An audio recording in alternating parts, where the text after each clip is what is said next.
Boa noite, meu povo. Vamos lá, né? Agora a gente já vai começar falando sobre essa pergunta que tanto eu quanto o professor Cristiano, que o povo faz assim sem parar, né? Todo mundo pergunta: ah, você se sente bem ou se sente mal defendendo um réu confesso? E aí, o que você acha? Né? Então, muita gente pergunta isso e a gente precisa saber um pouquinho sobre essa situação. Vamos lá.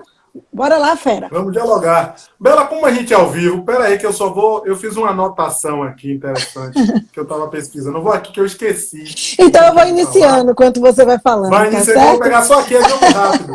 Que eu estou fazendo Pronto. até num banco diferente hoje. Estou fazendo um banco alto hoje. Quis fazer uma coisa diferente hoje. Então, Peraí que eu só vou pegar uma anotação. ok, então eu vou É? iniciando para o pessoal já começar a falar um pouquinho sobre o tema. Bom, a gente decidiu fazer, vocês estão vendo que a gente está fazendo uma live, que é toda sexta-feira, a partir das 22 ou das 21 horas, toda sexta-feira. E sempre a gente está trazendo um tema, esse tema foi escolhido por vocês, porque a gente fez uma enquete, e nas enquetes, todos que estavam mandando mensagem, a gente perguntou quais os maiores medos, quais eram os maiores sufocos, quais eram as maiores coisas que vocês tinham receio no âmbito da advocacia criminal. E uma das coisas que as pessoas sempre falam é exatamente a questão de defender um criminoso confesso. Olha, primeiro, as pessoas dizem que o medo de entrar na seara criminal é de defender um criminoso. E a gente está falando, além de defender um criminoso confesso, aquele que confessa, que chega na sua frente e diz: doutor, eu fiz, doutora, eu fiz. Beleza. Aí a pergunta é essa: você se sente mal defendendo um criminoso confesso? Eu sempre costumo dizer o seguinte, que eu não defendo bandido, né? Eu já começo a live já desse jeito, porque isso é uma polêmica grande que as pessoas dizem. Eu defendo o direito de alguém que pode ou não estar como bandido. Eu sempre digo isso. Eu defendo o direito de uma pessoa, de um cidadão, de alguém que pode ou não estar como bandido. Mas por que você está falando isso? Porque o advogado criminalista, quando ele assume de fato uma causa, ele assume ali um processo, ele faz porque acredita nela. E, na verdade, eu faço porque eu acredito no que eu estou fazendo. Então, o que acontece? Eu, particularmente, eu começo a pensar aqui que todos nós somos passíveis de errar. Por quê? Eu sempre digo isso. Porque, assim, quem nunca ouviu, diz aí pra mim, quem nunca ouviu na sua vida alguma coisa de dizer assim: poxa, se eu esperasse um pouco aqui mais, eu jamais faria algo desse tipo. Tipo assim, eu não iria fazer isso. Eu não iria. Eu talvez não agisse dessa forma, né? Assim, eu mesmo no meu dia a dia, de vez em quando, eu me pego fazendo isso. Eu faço assim: meu Deus, por que eu fiz isso? Não precisava disso, Isabela. Então, depois que eu já fiz. Por que eu estou falando isso? Porque quantas causas, quantas situações eu já peguei de pessoas, são pessoas com índoles, tipo, pessoas honestas, pessoas que são pessoas de fato, que trabalham, pessoas, até mesmo pessoas religiosas, pessoas que de fato não são criminosas, mas que por alguns minutinhos, por algum tempinho ali, ela acabou destruindo a vida dela, porque acabou tendo ali que responder a um processo criminoso, por conta do ato que ela praticou impensado, e é também destruindo a vida de outra pessoa. Então, eu sempre gosto de dizer isso, porque assim, todos nós, olha o que eu vou dizer para vocês, todos nós, eu li isso em algum lugar, e eu vou repetir isso que eu li, porque eu concordo com isso. Todos nós somos criminosos em potencial. E você pode dizer assim: não concordo. Eu digo para você, pense em alguém atingindo seu filho. Vou longe, não. Pense em alguém atingindo a sua família. Seus pais, se você não tiver filho. Sua mãe, seu pai, seu avô, sua avó. Aquelas pessoas que são queridas para você. Que são pessoas que você ama. Que estão no seio ali. Então, o que você faria? É a primeira coisa que eu pergunto. O que é que você faria? Vocês estão conseguindo compreender o que eu estou querendo dizer para vocês? Todos nós estamos propensos a um dia praticar algo criminoso. Só que, obviamente, aqueles com algum mais controles, outros que não. Aqui eu não estou defendendo o criminoso. Só que todos nós, sendo criminoso ou não sendo criminoso, temos direito de se defender. Nós temos o direito de se defender, nós temos o direito de defesa. A ampla defesa e o contraditório está ali presente para a gente, para que a gente possa fazer justiça. E quando a gente fala do advogado criminalista, eu sempre digo isso, porque assim, é uma questão difícil da gente debater. Porque alguns dizem assim, que o advogado pode pleitear, então, pode achar que o advogado é inocente, ou que o cliente é inocente, e aí o cliente olha para você e diz, confessou ali para você secretamente, no sigilo que é do advogado. Aí a pergunta é, você, na hora que o cliente te confessa e ele diz, eu fiz mesmo, secretamente, isoladamente, ele diz, sou culpado, fui eu que fiz, fui eu que matei, fui eu que fiz tal coisa, fui eu que estuprei, vou pegar logo no pesado. Aí o advogado pode, nesse caso, deve pleitear a sua inocência? O que é que vocês acham? Então, quanto, gente, ao segredo profissional, isso a gente não precisa nem falar. Jamais o advogado deve revelar. Se o cliente disse para você alguma coisa que ele não quer que fale, você não deve revelar. Isso aqui, ó, ninguém fala, ninguém debate nisso. O problema, a polêmica está na conduta que o advogado deve seguir depois de ouvir a confissão do cliente. O problema está aí. Depois que o cliente confessa, e agora? Como é que eu devo agir? E aí, gente, vários autores, isso aqui é teórico mesmo, não é só prática, não. Vários autores discutem essa situação. São vários mesmo, se vocês pegarem livros, vocês vão ver que o advogado, alguns autores dizem que o advogado deve aconselhar o cliente, para que aquele cliente venha confessar em juízo, para que aquele cliente venha, para que depois que o cliente confesse em juízo, para que o advogado possa usar os meios de defesa que são compatíveis a esse fato. Então, tem outros que dizem que o advogado deve abandonar a causa, tem outros que dizem que o advogado deve renunciar ao mandato. Eu estou mostrando autores, eles se contradizem, eles divergem. Tem outros que dizem que o advogado estaria cometendo uma fraude, se continuasse a sustentar a inocência do acusado, conhecendo que ele é, de fato, ali um réu confesso. Né? Tem outros que alegam ainda que, na vida prática, por exemplo, os delinquentes não confessam nem ao advogado, porque tem a ideia de que, se eles fizessem isso, poderiam enfraquecer a própria defesa do advogado, e por aí vai. Então, tem vários autores que dizem várias coisas. Resultado disso, o que é que eu digo para vocês? Se todo advogado ele recusasse a defesa ao saber da verdade, o acusado ficaria sem meios de encontrar um defensor. Concordam? Percebam, não cabe ao advogado procurar obter uma confissão do réu. Não cabe isso ao advogado. Ou, com ou sem confissão do indivíduo, o indivíduo ele vai comparecer diariamente perante os tribunais, perante aí o seu escritório, o escritório de outros. Para quê? Para responder os crimes que eles praticaram, porque os crimes continuam sendo praticados. O advogado não é juiz. A gente tem que entender isso aqui. O advogado defende o direito de um criminoso e não crime. É isso que eu preciso que vocês entendam. Olha o Ricardo aqui. Depende se o advogado tem como único objetivo o dinheiro. Perfeito, Ricardo. Perfeito. Ele tentará a absolvição do cliente mesmo sabendo que é o culpado. Se esse advogado for ético, esse deverá pautar a defesa apenas na justiça. Você falou exatamente onde eu vou chegar. É exatamente isso aí, o raciocínio. Então, seja com confissão ou sem confissão, o indivíduo vai praticar crime. E o advogado, ele não é o juiz. O advogado, ele defende o direito de um criminoso. Ele não defende o crime. Eu sempre costumo dizer, eu defendo o direito de alguém que pode ou não que pode ou não ser criminoso. Se você vai para o direito do trabalho, você vai defender o quê, prof? Cris? O direito do trabalhador. Se você vai para o direito civil, você vai defender o quê? Direito da família, né? Você vai para o direito empresarial, direito da empresa. No direito penal é a mesma coisa, você vai defender o direito de alguém que pode ou não estar como um bandido. É o direito que você defende, e não crime, e não criminoso, isso é importante. Então o advogado, ele não tem o direito de colocar o seu conforto moral, eu sempre costumo dizer isso, acima da necessidade de defesa do ser humano que apela para ele.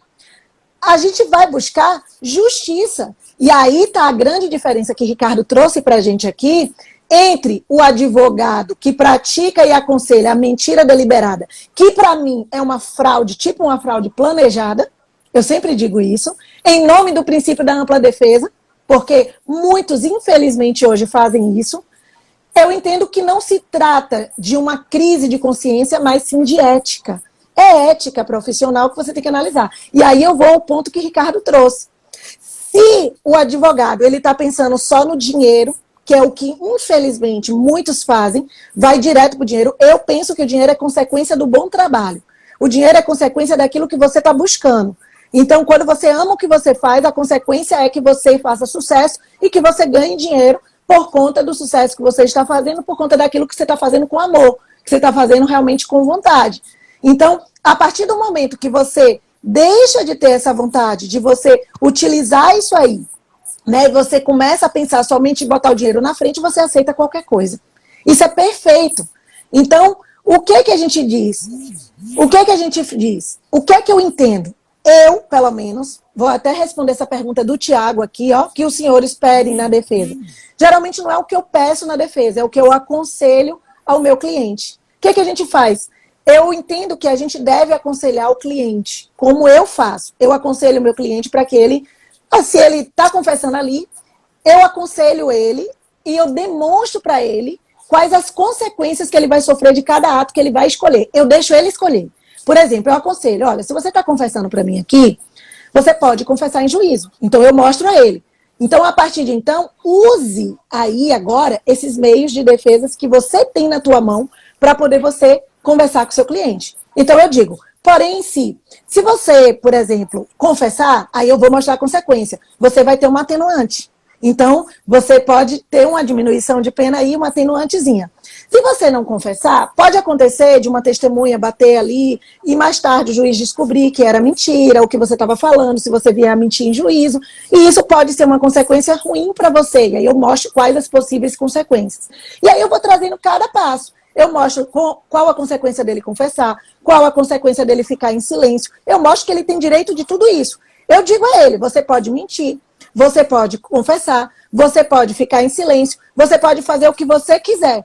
Porém, as consequências de cada ato desses são esses. É assim que eu trabalho. E aí tem dado super certo. E eu deixo o meu cliente escolher. E aí fica a critério dele. Agora, obviamente, quando ele fala para mim que quer mentir, eu não vou instruir ele a mentir. Como muitos advogados fazem, para que possa ganhar um processo, para que possa fazer. Porque eu estou fraudando. É como eu estou dizendo, é uma fraude planejada que eu não entendo que isso deveria acontecer. Então, você pode trazer tranquilamente essas informações para ele, para que ele possa estar pronto. Eu já falei demais, deixa eu passar para o professor Cristiano. Vai, Cris. E aí, Bela, beleza? Tranquilo? Beleza. E aí, pessoal, um salve para vocês. Tá ouvindo aqui Bela falar e com muita propriedade sempre, né? E alguns alunos, um até chegou aqui fazendo uma pergunta. Boa noite, professores. Como vocês encaram a orientação do advogado para que réu omita fatos que não são conhecidos pela acusação, mas são conhecidos por ele durante o interrogatório? Eu vou começar a pontuar da seguinte maneira. Primeiro passo. Advogado criminal defender réu confesso. Advogado família que vai defender uma pessoa que rompeu o contrato de casamento. Não vejo diferença. A diferença é só o sangue. Que eu sempre digo que o direito penal traz a carga do sangue. Traz a carga do crime, traz a pecha. Mas ilícito é uma palavra comum a todo e qualquer ramo do direito. Informo ainda que não julguem os criminalistas, porque todo advogado vive do caos. Eu não conheço um ramo do direito que não viva do caos. O Brasil é o país com maior número de faculdades de direito, porque é um país caótico. E advogado vive do caos.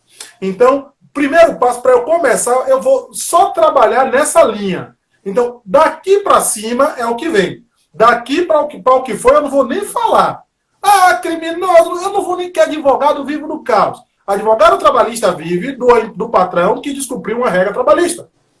Advogado contratualista vive de contratos que são quebrados. Advogado ambiental vive de quem geralmente descumpre o contrato ambiental. E aí, sucessivamente. Acabou a conversa.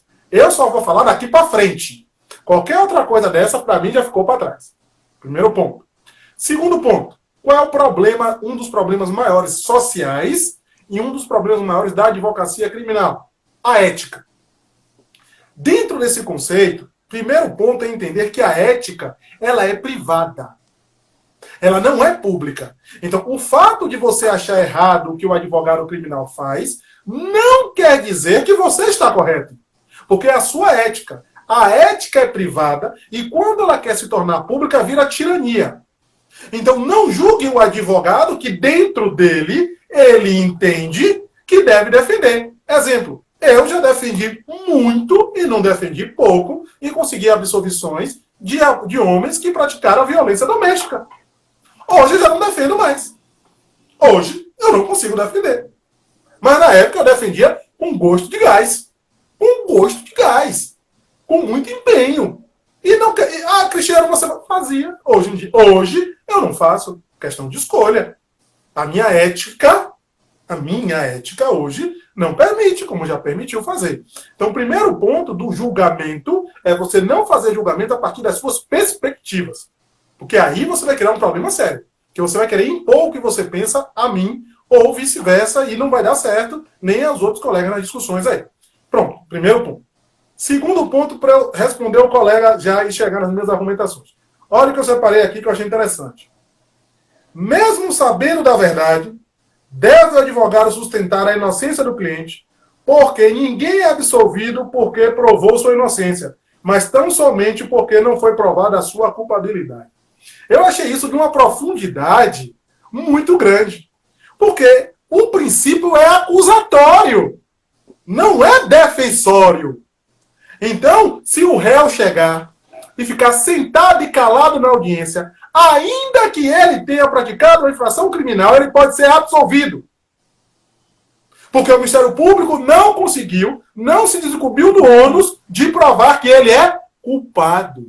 E a inocência, ainda que declarada, deve ser comprovada com todos os elementos constantes no processo. Não sou eu que estou dizendo, não.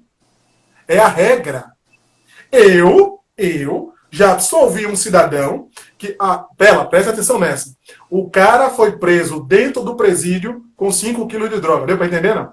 Ele estava dentro do presídio, com 5 quilos. Preso na cela com 5 quilos de droga. Aí eu até brinquei. Eu falei, meu filho, você conseguiu uma façanha. Preso, sair para fazer um flagrante, ser preso e voltar de novo. Né? Porque ele estava preso, saiu só para o flagrante e voltou de novo. Detalhe, ele foi absolvido. Ele foi absolvido. Pego com 5 quilos de droga dentro do presídio. E ainda foi absolvido.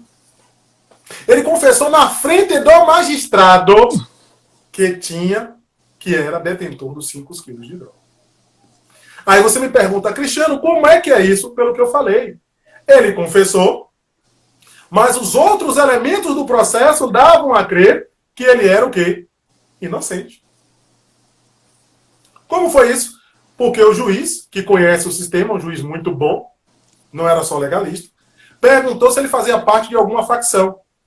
Ele disse não. O juiz aí perguntou qual facção estava dominando a comarca que ele estava. A cela, conhecida como comarca. A comarca que ele estava. Falou tal. Aí eu fiz, doutor, ele é couro de rato. Couro de rato é quem não tem facção. Aí o doutor, entendi. Sabe o que foi isso? Simplesmente, ele não tinha facção. Logo, a facção mandou ele assumir para que ele não fosse morto dentro do presídio. E ele era réu confesso. Então, galera, você discutir isso perpassa por outros caminhos. Cristiano, vou falar de mim.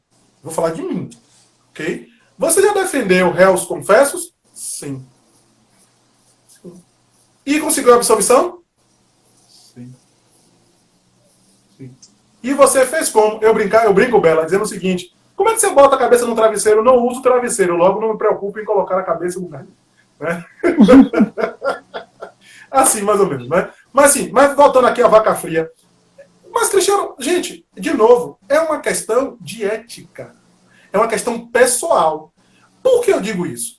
Olha só, eu brinco, Bela, nas minhas aulas, eu digo assim, para ser advogado criminalista e entrar assim, ó, você se sente mal defendendo um réu confesso, todo criminalista, ele precisa entender a diferença do não pare, sem vírgula, e do não, vírgula, pare. Todo advogado criminal tem que saber a diferença da vírgula. Porque se você falar, uma pessoa for matar outra, e você falar não pare sem a vírgula, você é partícipe ou coautor. Se você fala, a pessoa vai matar outra, e você fala não, vírgula, pare, e a pessoa para, você é um herói. Então, antes de você discutir qualquer coisa sobre a ética de um advogado criminal, você tem que saber a importância da vírgula do não pare. Porque a partir daí você vai discutir. Então, a questão de você se sentir bem ou mal defendendo um réu confesso perpassa muito mais pela sua individualidade. Esse tema dela me trouxe uma reflexão. Eu estou copiando algumas perguntas aqui deles para poder a gente responder depois. Vem cá, Bela, ó como é simples, ó. A pessoa é médica, cirurgiã. Ela tem que abrir a pessoa, né? Com certeza. Mas não é de sangue.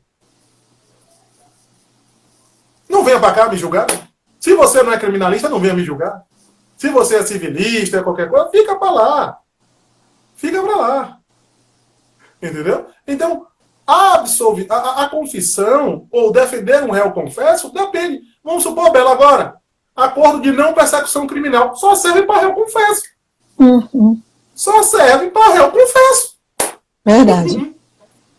Então, essa questão de se sentir mal ou não depende muito mais da sua perspectiva. Exemplo, dificilmente você vai pegar um traficante inocente. Uma pessoa que está traficando inocente. Dificilmente. Concorda comigo, Beto? Concordo, absoluto. Então, por que você vai advogar para traficante? Quando a gente fala se sente bem ou mal, claro que nós estamos falando muito mais dos crimes do sangue, né? Os crimes que pegam homicídio, estupro, antigo atentado violento ao pudor, né? Pansexual mediante fraude. Então, o advogado criminalista, Cristiano, sim, e se você souber, você manda ele omitir? Vejam bem, o princípio é acusatório. O que não está nos autos não está no mundo. Só isso. Eu penso dessa forma e trabalho perante essa perspectiva. Gente, eu não sou padre. Eu não sou padre. Eu não fui teologia e fui ser padre para ser confesso. Para entender mais ou menos como eu penso dela, eu sempre dou o seguinte exemplo. Um amigo meu foi casar. E a família da mulher dele é toda católica. E a mãe dela disse que ele tinha que se confessar. Ele ficou desesperado, porque é traquino, menino bom, traquino. Aí ele me ligou, negão, eu tô desesperado. Eu falei, por que, filho? Me conte.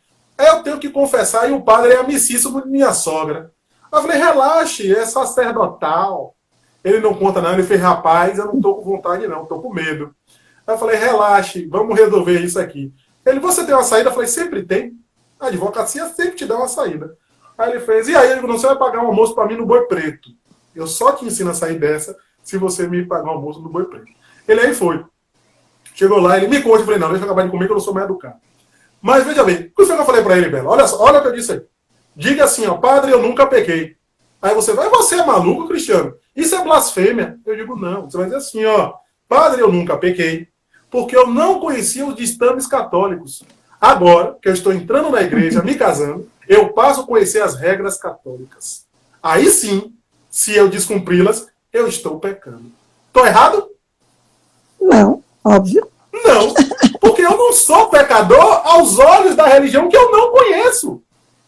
É assim que eu penso. E deu certo, ele está casado. Até hoje, então, né? Até hoje. Então, gente, e essa é a advocacia criminal. Mas, Cristiano, você se sentiu como fazendo isso? A melhor pessoa. Uhul! A melhor pessoa. Então, se o meu cliente ele é culpado E o processo está dizendo que ele é inocente, não sou eu que vou dizer, assuma. Até porque ele pode assumir e ainda assim sair inocente. Com certeza. Quando a verdade está absurda, você, como a professora Isabela falou, de uma precisão cirúrgica, você aconselha. Conselho e água você só dá a quem pede. Você vai assim, ó, assuma, porque eu consigo um acordo de não percepção. Assuma, porque a gente consegue um atenuante, você pode pegar uma pena e receber de direito. Assuma, porque você está todo borrado e não tem nada para fazer a não ser atenuante da confissão. Você trabalha a confissão no processo? Trabalha. Mas ela não é a rainha nem um senhor que vai nortear ou direcionar o seu trabalho. De novo, julgamento do advogado que defende um réu confesso perpassa muito mais pelas suas perspectivas morais, éticas, pessoais, não digo nem privadas, eu digo íntimas, que íntima é diferente de privado, íntimo é o que está aqui, que eu nunca contei a ninguém, privado é que eu seleciono, eu passo para fora. Então, isso é muito maior do que outros julgamentos. Eu sempre brinco, Bela, não me julgue, porque se você é advogado igual a mim, você vive do caos igual a mim. Sim, então não perfeito. me julgue. Porque eu só sei dizer o seguinte, você pode botar o seu escritório no prédio mais bonito de Salvador, no último andar com cobertura. Não entra um cliente se não tiver com problema. Ninguém te dá um dinheiro se não estiver passando por um aperto. Então não é você, advogado civilista, tributarista, ou quem for, que vai julgar a minha forma de pensar e de defender. Não Perfeito. É porque você da minha área vive da mesma coisa que eu vivo. Do caos. Do cidadão que infringiu uma norma tributária, que sonegou imposto. Depois até a Bela fala nisso, vou até falar com você. Uma amiga minha aí tá num barril e é crime tributário, e como você é muito mais expert do que eu nesse negócio, vou mandar para você. Vamos, a gente conversa. Viola, mas foi uma tonegada viola mesmo. Vamos lá. Certo? Então, viola, a dela foi puxada. 7 minutos. Aí assim, foi puxado. Aí, voltando para a vaca fria. Então, gente, o que acontece é justamente isso. Então, o julgamento é muito mais moral do que um julgamento ético. E se você for advogado, aí é que piorou. Só para finalizar, uma amiga nossa, advogada, me ligou outro dia. Cris, você faz júri? Eu falei, faço. O cara mandou cortar a cabeça da outra pessoa. Cortou a cabeça. Olha como foi. Cortou a cabeça e mandou entregar na casa da pessoa lá, de uns parentes. Pô. Você faz? Eu falei, faço. Faz? Não. Tem problema? Tem não? Eu falei, não. Eu tenho que saber só como é que estão os autos e se eu vou dizer, assuma seu bagulho, ou se dá para negar a autoria.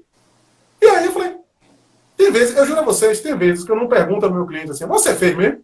Tem vezes que eu pergunto, você fez? Porque assim, e às vezes eu digo aos clientes, às vezes assim, ó, o seu sim ou o seu não muda o meu julgamento em relação a você, não. Né? Eu vou defender você com o que o processo tem, não é o que eu penso, não. Às vezes eu acho o cara tão malfacínora do mundo, como já aconteceu. Uma vez eu comecei a defender um cidadão, no curso do processo eu percebi que ele era bem pior do que eu pensava. Eu falei, meu Deus, eu tô defendendo um cara dele. Meu Deus do céu. Mas, intimamente, eu falei, velho, dá vontade de sair daqui. Porque, sabe, vocês começam a se sentir pesado, sujo, né? O cara era muito bravo mesmo, a situação dele era tensa. Mas acabei indo, e ele foi condenado e tal. Mas ele já sabia que a chouriça dele ia ser puxada. É chouriça que eu digo, o processo ia ser tenso, né? Ia pegar uma pena alta. Porque eu estava dando aula agora, Bela, e aí eu falo algumas gírias, aluno, o que significa isso? Aí eu já elegi 2 alunos para fazer a tradução simultânea de todas as besteiras que eu falo, tá? Eles me ajudaram. Mas voltando à vaca fria. Voltando a falar do que eu estava falando, então o que acontece? Não encarem o julgamento das pessoas como o correto. Se forem pessoas fora da área do direito, você ainda tem que ter a hombridade, você ainda tem que ter a elegância. Advogado é elegante, educado, e você vai explicar a ela quais são as circunstâncias. Agora, se for um colega de dentro do direito, você prepara, se você for canhoto ou se for destro, se ele vier te dar uma lição de moral, você dá logo a bicuda. Sim, parceiro, você vive do quê? Do caos. Então não venha para cá me julgar, não. Você pode dizer, eu não faço. Eu não acho correto. Mas você dizer, você está errado porque você está fazendo isso. Você dizer, peraí. O que é que está errado aqui? Porque o tributarista sabe que o cara sonegou, mas vai fazer de tudo pelo quê? Diminuir o valor que ele tem que restituir. Detalhe, o advogado tributarista, a Bela sabe muito mais do que eu, ele ganha muito mais pela diferença que ele consegue fazer o cliente dele não pagar no tributo. Viu? O tributarista. Ele ganha em cima da diferença do valor que o cliente dele não paga. E ele ainda vai querer tirar onda comigo? O tributarista ainda vai querer tirar onda comigo? O cliente dele faz o ilícito deste tamanho, ele vai reduzir o ilícito do cara, e ele não cobra em cima da redução do ilícito, não, dessa redução não, ele cobra em cima do cara que o cara não pagou. Viu? Eu sou tão meliante nata que eu estou nas duas áreas, né? No tributário e no penal. Eu sempre costumo dizer que eu sou meliante nata. Eu passei para o crime, né? Então eu tanto gosto que eu estou nas duas. É justamente isso que eu fico na tarde dizendo. Estava lá na Polícia Federal fazendo um acompanhamento, né, dos crimes tributários, aí a delegada até, porque largou assim na minha cliente, porque aqui eu estou vendo a teoria do domínio do fato e para mim você é culpada. Aí eu olhei para a delegada e disse assim, rapaz, doutora, ela que foi, eu digo, muda tudo, né? De uma noite para o dia. Ela fez porque, eu digo, a delegada agora já tem juízo de valor, dizendo que é culpada as pessoas. Eu sabia ela relatar. Ela olhou para mim assim, o que você quer dizer com isso? Eu falei, não. Eu falei que muda da noite para o dia. Eu sou debochado, né? E não pode me dizer nada, porque a delegada não julga, né? E ela não poderia ter emitido aquele juízo de valor, em que pesa não alegar suspeição de delegado de polícia. Mas você, de vez em quando, tem que dar só um toque para o delegado não achar que você é saco de batata, que você é conhecedor da norma e que ninguém vai atacar não quem tem café no bule para queimar. Mas a gente conversa demais, então quando a gente acha que já falou demais, a gente reparte a palavra para o outro. Normal. Não, engraçado. Eu e o Cristiano, a gente sempre dá risada porque a gente quer saber quem é que fala mais. Né? Quando a gente estamos nos webinários, os dois, eu não sei quem é que fala mais. E quando fica os dois, a gente fica assim, olha, a gente tem que lembrar que a live é pequena, a live é 1 hora, a gente não pode ultrapassar, né? Os dois. A gente caiu, viu? A gente caiu na outra. Foi, da outra vez a gente caiu, teve que voltar, né? Então, assim, e engraçado que encaixou tanto que ele é debochado e eu também sou. Mas eu acho que no deboche ele ganha mais que eu, né? O povo fala. Os dois advogados, os dois totalmente informais, porque nós não somos formais, tanto eu quanto o Cris, dando aula, falando, né? A gente fala linguagem mesmo povão, então o povo às vezes se assusta, né? Eu estava contando isso essa semana, que eu disse assim, meu Deus, eu fui para um congresso para fazer a palestra, o congresso todo paradinho, né? Todo paradinho, todo mundo lá, o povo falando tecnicamente, boa tarde, boa noite, senhores, boa noite, senhoras. Aí eu entro, na hora que passou a palavra para a Isabela, eu vou fazer o quê? Sou eu, pô. Aí eu entrei, todo mundo junto, eu, fala, galerinha! Desse jeito, né? Eu já cheguei assim. Aí todo mundo, né, provavelmente já impactou. E aí eu fiz, gente, eu sou assim, vou falar assim, e pronto. E lancei logo minhas teorias, comecei a falar minhas coisas e deu certo, né?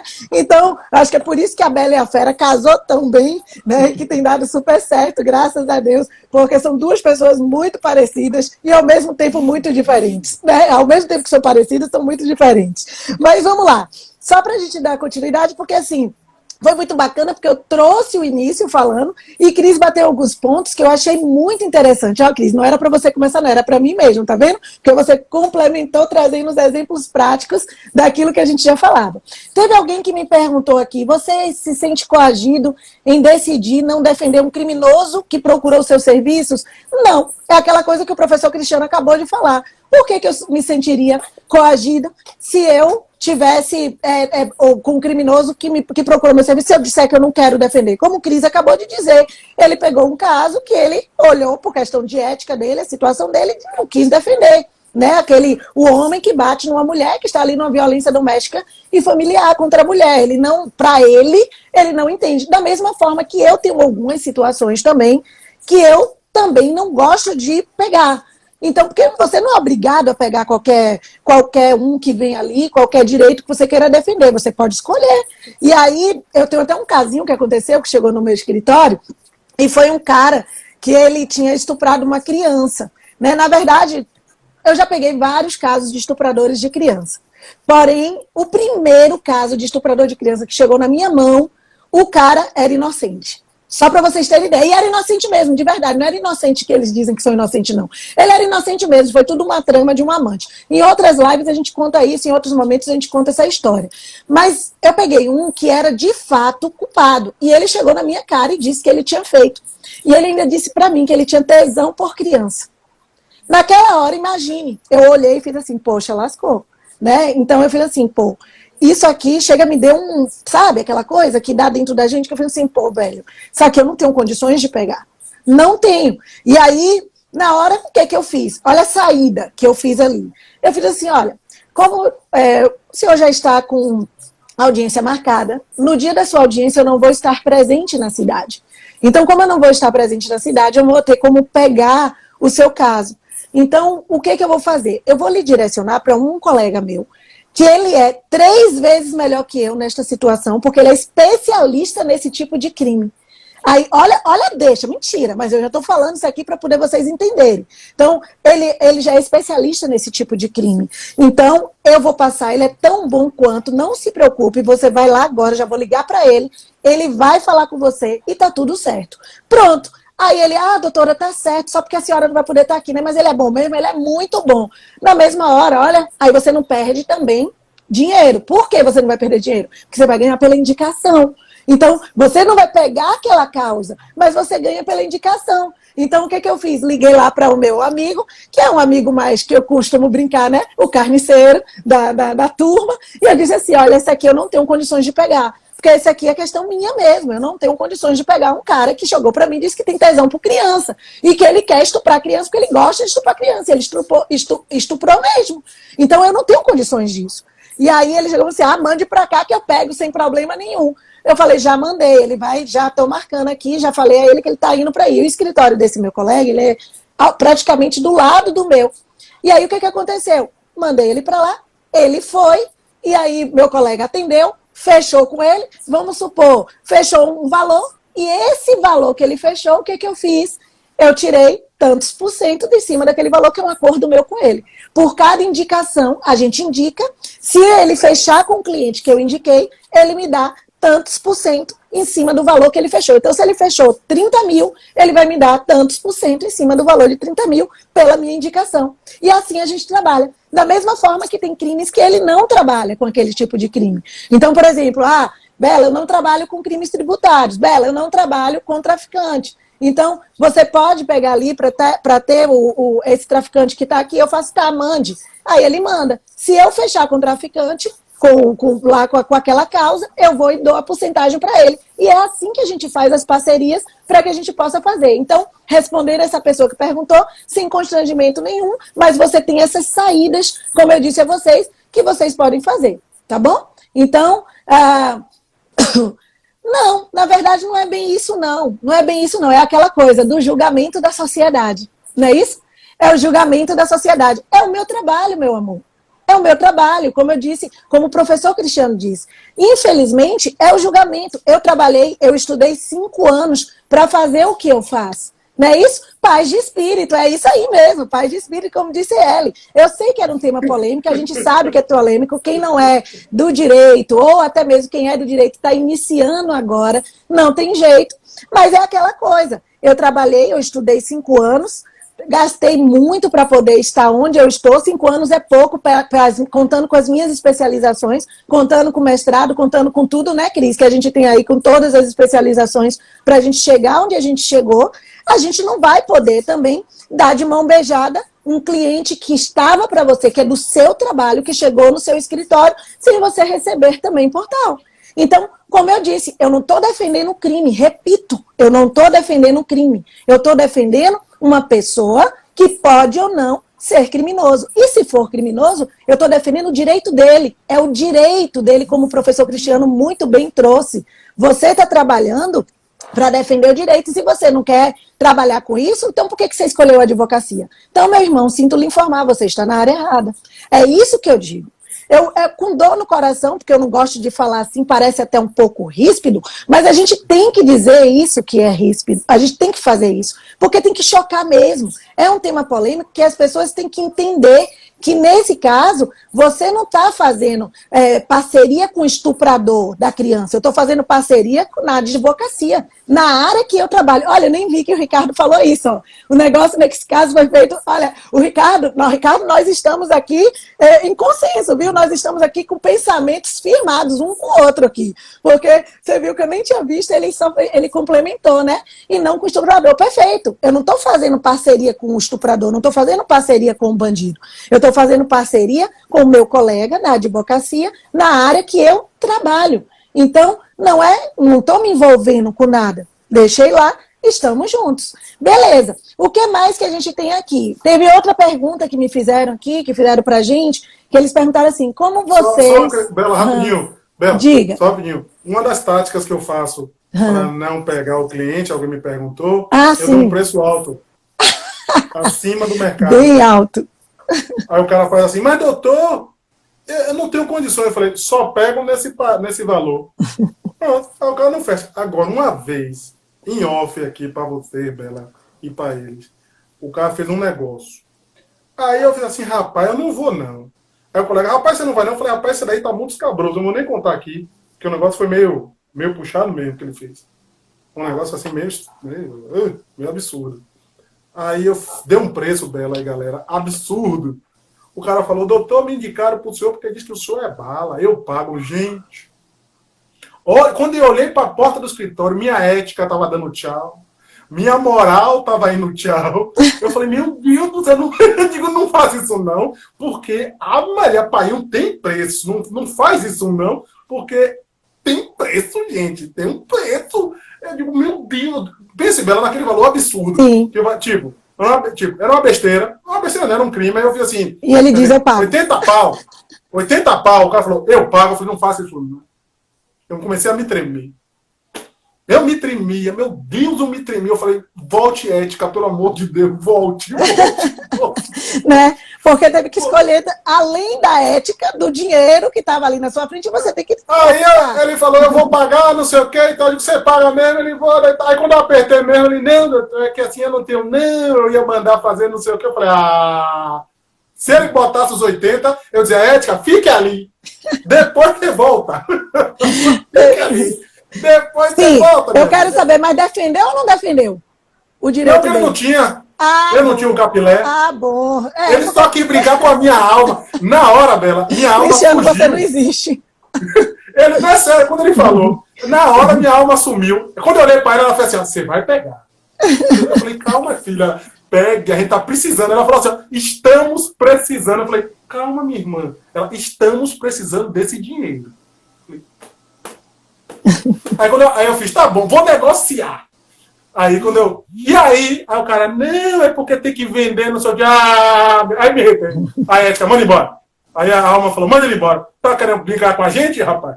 Tá querendo negócio de papagaiada? Em vez de botar logo o capim ali, ó, na bucha, procurou conversa. Mas uma prática boa... Eu não pego não, viu, Cris? Eu faço indicação mesmo. Eu sou meio... É melhor você larga o preço. Aí, agora o problema é, você dá um preço alto, e ele você vou fechar. Você se treme todo. Porque quando você dá o valor alto, gente, é uma coisa assim, fora do normal. Você dá pra você fazer a defesa por 10. Você fala 40. O cara faz 40, eu pago. Você, meu Deus do céu, 40! Aí o arrepio vai do dedo do pé até o fio do cabelo, né? Imagine, Bela, 40 na quarentena. Na bucha. Aí, meu Deus do céu, o pai ia dizer assim, ó. Como está de quarentena, a minha ética está quarentenada também, está suspensa. Né? Mas brincadeiras à parte. Mas é uma das coisas. Cris, deixa eu dizer, você me lembrou agora, isso aqui, um caso que aconteceu comigo, que eu acho que até já contei a vocês. Eu até estava contando isso na live anterior, na live que eu fiz mais cedo, que foi um traficante, não foi nem daqui, um traficante de fora do estado. Eu fiz o atendimento dele. E aí, a gente, fui lá para Bangu, fui parar, já falei logo que foi no Rio de Janeiro, aí fui para Bangu, atrás dele e tal, essas coisas. Quando terminou tudo, que eu consegui, resolver a vida dele, ele veio com... Gente, acredite, no início da minha carreira, isso foi logo no início da minha carreira, não tinha um tostão, o máximo que eu ganhava era o quê? R$1.000 era o que eu tinha ali, e olhe lá, eu estava precisando mesmo de dinheiro. E aí o traficante veio com a proposta de ser de eu ser advogada dele pautista. Que tal? Vocês sabem o que é ser advogado pautista, gente? Ser advogado... Eu advogo muito no GECRIM, Érica. Muito, muito mesmo. Inclusive, eu fiz uma live hoje mais cedo sobre o GECRIM. E aí ele fez, dizendo isso para mim, que ele queria que eu fosse advogado pautista dele. Ele sabe o que é artigo, ele sabe o que é os nomes, ele sabe tudo. E aí eu olhei e fiz assim, gente, como assim advogado pautista? Para saber o que ele estava entendendo, o que ele estava querendo com isso. Não, eu vou te pagar tantos mil para você ficar ali para mim e para meus colegas. Aí eu fiz, não entendi?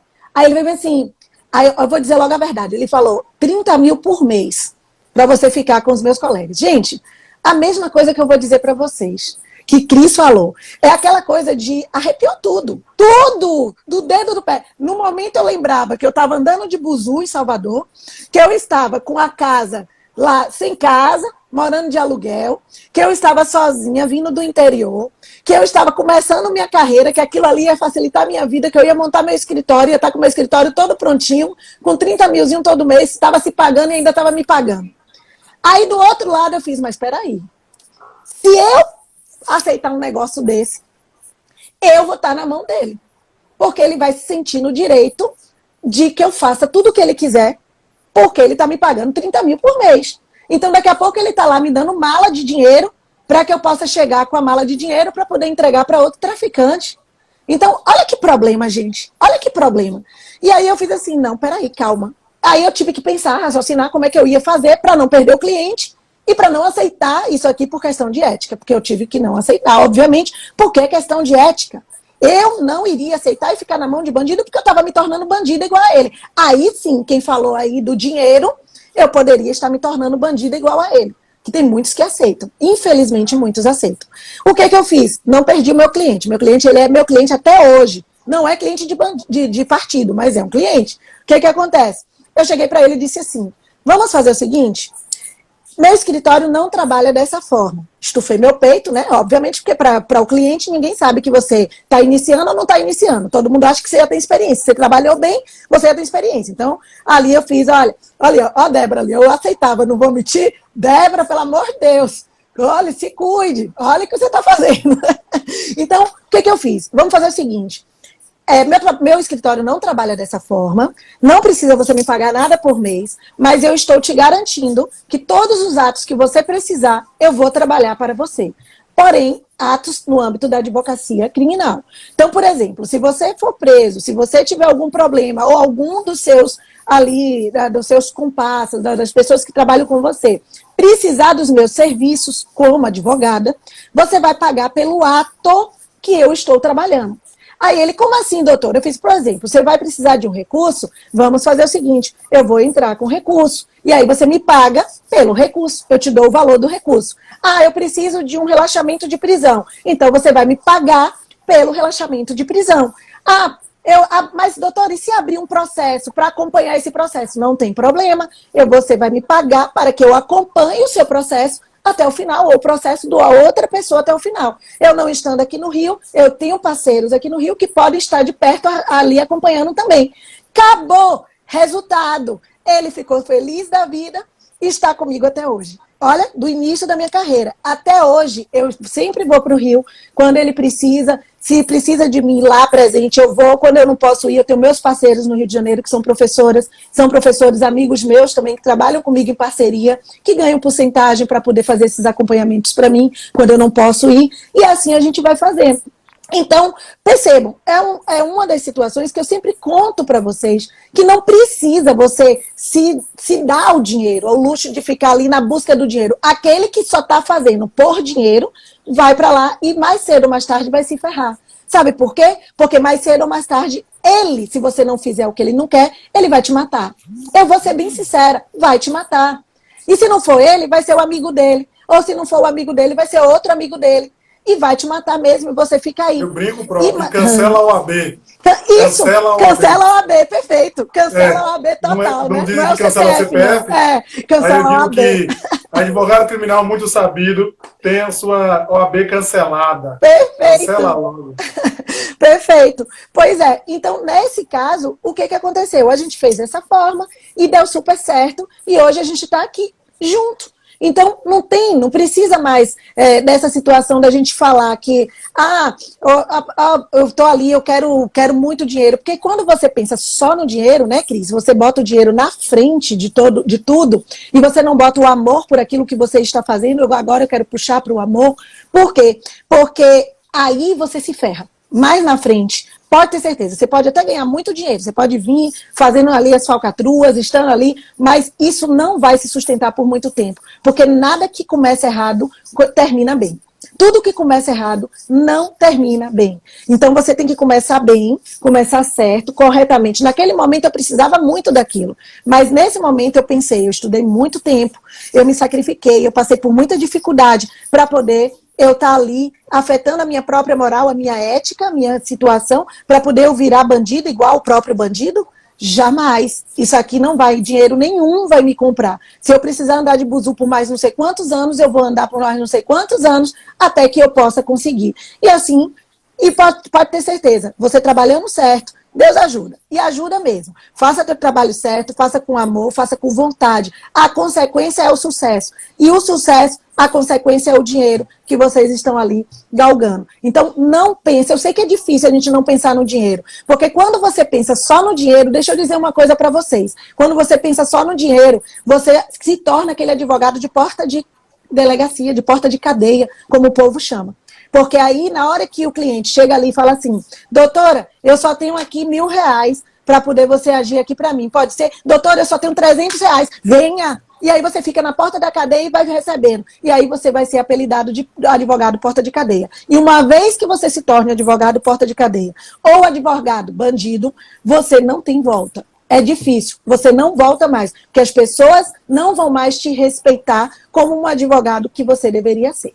Então, tudo perfeito, Mônica, tudo na vida tem que ter equilíbrio, tem que saber como fazer. Não é isso, Cris? Sempre assim, né? As pessoas aqui fazendo vários comentários sobre a questão da advocacia criminal e defender o criminoso, né? Defender a pessoa confessa. E a advocacia criminal, ela fascina muito os estudantes justamente por isso. E eu sempre digo e comento em relação à advocacia criminal, principalmente agora nas aulas de prática e por aí afora, que a gente recebe muito pedido, né, de alunos querendo conhecer a advocacia criminal. E eu sempre falo a mesma coisa. Você conheceu o quê? Você conheceu o quê?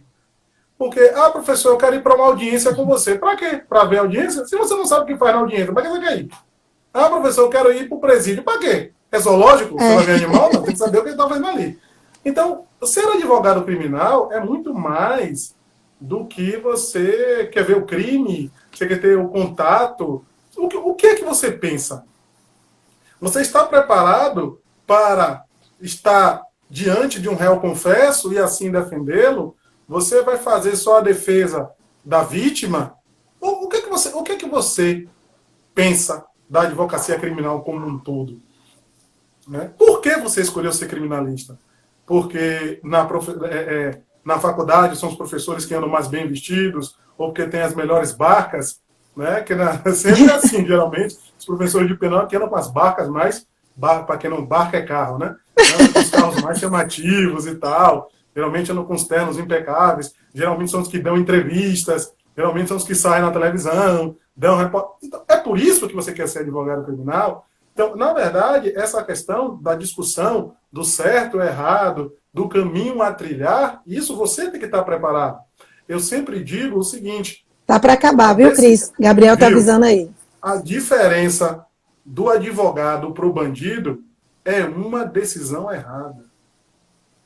Isso. Perfeito. Você vira tão bandido quanto qualquer pessoa por uma decisão errada. Acabou. Acabou. Então você vai discutir o quê? Se uma decisão, a vírgula, torna você um criminoso. A vírgula. Como a gente fala, como eu falei no início, por alguns segundos, né? Justamente. Por alguns segundos. A advocacia criminal ela é muito linear. Ela é sempre uma linha, se você quiser. O distanciamento, ele é grande. A sociedade aproxima você. Ainda mais quando diz que o cara é confesso. Essa é a questão, né? Se defende um réu confesso. Tem umas coisas que eu digo sempre, Bela, é o seguinte. Às vezes, você defender um confesso é bom quando o confesso quer ser confesso. Porque às vezes o confesso não quer ser confesso e você não entre na onda dele de fazer defesas estapafúrdias. Estapafúrdias. Só jogo rápido que a live vai acabar. Eu fui em Lagoinhas esses dias aí, e aí... Vai cair. Acho que Bela... Tá aí, Bela? Pronto. Não, tô aqui, voltei. Eu caí sem querer. Eu fui em Alagoinhas e tinham 3 pessoas. E foram... como é? Pegou com 700 gramas. 3 pessoas. 2 pessoas disseram que a droga não é Bela. Um só ficou. Aí o que ficou queria dizer que os policiais plantaram a droga. Eu falei, filho, me ajude. Se tem 3 pessoas, liberam 2 e você fica, a droga é de quem? É da minha mãe? Porque assim, pensam que eu não falo assim. Mas eu falo na blata. É da minha mãe? Você tá me tirando como otário? Né? Você acha que eu sou otário? Se você tá me tirando como otário, aí beleza. Aí ele, doutor, digo, tá me tirando como otário? Não, você é o dono da parada e acabou. E olha, não faça sua defesa pra mim não, porque pra mim, sua defesa quem faz sou eu. Porque eu estudei, não você. Tá? Bela, vamos terminar. Foi muito bacana. Senão vai derrubar 24 a gente, né? Não, já tá dizendo aqui, 22 segundos restantes. Eita, gente. Vai cair. Beijo. Gente, a gente vai terminar porque desistir não é uma opção. Bela, você tem 15 segundos. Eu quero, eu posso, eu consigo. Não esquece 12, que você pode tudo que 10, você quiser. Até a próxima. Beleza, vai cair. Sexta que vem, hein? Encontro marcado.